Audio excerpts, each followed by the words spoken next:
In this video, Sicilian style pizza, which, like its name suggests, hails from Sicily and is closer to what we know in the United States as focaccia, but it is a delicious thick crust style pizza that I like to do a little bit of a non-traditional twist on. It's one of my favorite pizzas to do, actually.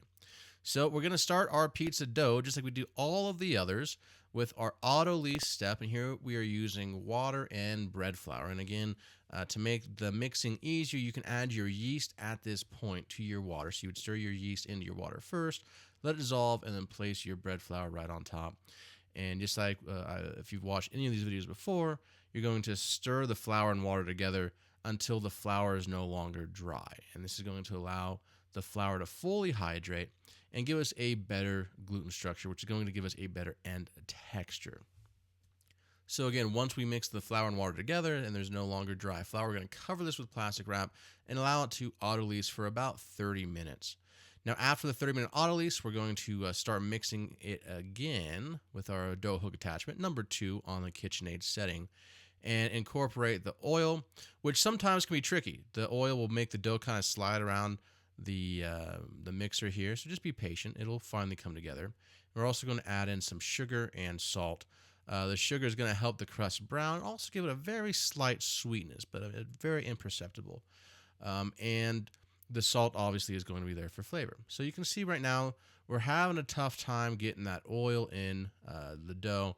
If you want, you can sometimes stop the KitchenAid here, grab the dough hook attachment by hand, kind of give the dough a couple of flips. And then once the dough starts to come together a bit, you can see the oil has started to incorporate just a little bit more. You're going to start sprinkling in your yeast if you didn't add it during the autolyse process. So we're using instant dry yeast. And because it is instant dry, you can actually get away with sprinkling it directly into your doughs, but it will be easier to incorporate if you just dissolve it into your water during the autolyse. Now, once you have all the ingredients mixed into your dough, you're going to mix this for about 8 to 10 minutes or until the gluten has fully developed.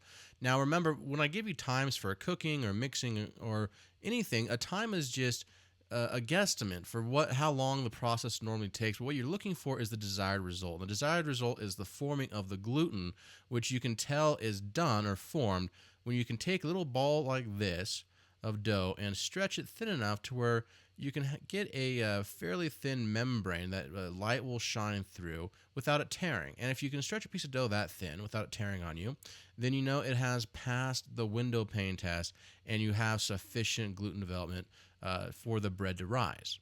Now at this point, we're just going to flatten the dough out and we're going to tuck in the edges, forming a ball. And once you can pinch the edges in, you can just take this dough, flip it on its seam, and we're just going to give it some rounding motions and give it a final rounding here. And this is going to, again, with the rounding and these little tension pulls where I'm pulling this dough towards me while tucking my hands underneath, that's going to create tension on the top of the dough, which is going to give some resistance to the gas produced by the yeast during the bulk fermentation process, which really, when it comes down to it, is just going to give me a more even rise and better gas distribution. So I'm going to spray the inside of a container with nonstick spray so my dough does not stick during the bulk fermentation process, and allow this to bulk ferment at room temperature for about 2 hours or up to 24 hours in the fridge. Now, after it has bulk fermented and doubled in size, so we're really looking for it to double in size at this point. It doesn't really matter how long we ferment it for.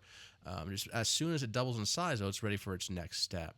So the next step is I'm going to press it out into a rectangular shape.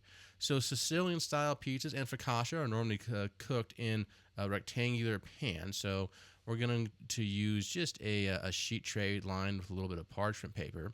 And again, just like with any pizza dough, you never want to actually use a rolling pin. So just be patient. Press the dough out with your fingers. If the dough starts to fight you, what's happening is the gluten structure in the dough is tightening, which is normal when you actually work a piece of dough. So if that dough is fighting you and it's not really stretching that evenly, then just sometimes you need to let it rest. And if you just place some plastic wrap over the dough so it doesn't dry out, walk away for 10 minutes, and allow it to relax a bit, it's going to stretch a lot easier. In the meantime, you can line your baking sheet with some parchment paper. I like to hit it with a little bit of nonstick spray, and also a general dusting or a generous dusting of cornmeal. And the cornmeal is going to bake into the bottom of the crust and give it a nice texture, which is also going to allow it to release from that parchment paper much more easily. Now remember, kids, when stretching or working with pizza dough, just say no to rolling pins. Just be patient, stretch it out, and then place it onto the baking tray that you have prepared. Now, again, because this dough's kind of been fighting me and it's not really stretching to the full potential, what I'm going to do is just place it on that baking sheet, cover it with plastic wrap, and allow it to rest for about 15 minutes. I'm going to come back, take the plastic wrap off, and I'm going to finish stretching. And you can see that the dough is much more relaxed now. I'm just going to finish stretching it to the internal size of that pan, and then cover with plastic wrap and allow it to proof for an hour at room temperature. Now, that proofing step after we have actually stretched the dough is going to allow it to rise a little bit, fill with gas, which is going to give us a nice airy crust later on, which is stylistic of the Sicilian pizza, and also focaccia as well. So you can see at about an hour, the crust is filled with gas. It's risen a little bit. So now I'm going to use that piece of parchment paper to pull this out of the half sheet tray, which I was basically using as a form. I'm going to flip that half sheet tray upside down and then pull this pizza back onto the pan. And that's because we're not actually going to bake this in the pan itself. Now you can, however, for best results, you want to bake it directly onto a preheated baking stone. I've done lots of tests where I bake it inside the sheet tray, and tests where I bake it on the outside, just straight on the stone, and it's much, much better on the stone. So you see here I'm dimpling it with my fingers. That's going to create little nooks and crannies for our sauce. Now, this is an untraditional sauce. I'm basically using a garlic bechamel, which I have a separate video on. But this garlic bechamel with the toppings that we're going to do is just oh so damn delicious with this style of pizza. It's basically a very tasty chicken bacon focaccia. So after I lay down my white sauce here, I have sliced Roma tomatoes, bits of bacon, chunks of white chicken breast, and I'm normally a thigh kind of guy, but for this pizza, the diced chicken breast that is already cooked works really, really well. And we brine that breast to make sure it has extra moisture, and then actually cook a sous vide, but you can just roast it or bake it, whatever you want. Top it with a heaping handful of spinach, and then some mozzarella right on top. You can see this is a fully loaded pizza. Now, using the parchment paper, I'm going to transfer this onto a baking stone that has been preheated in a 500-degree oven, and I'm going to turn it down immediately to 425. But that preheating is going to allow that stone to transfer heat and to set the crust.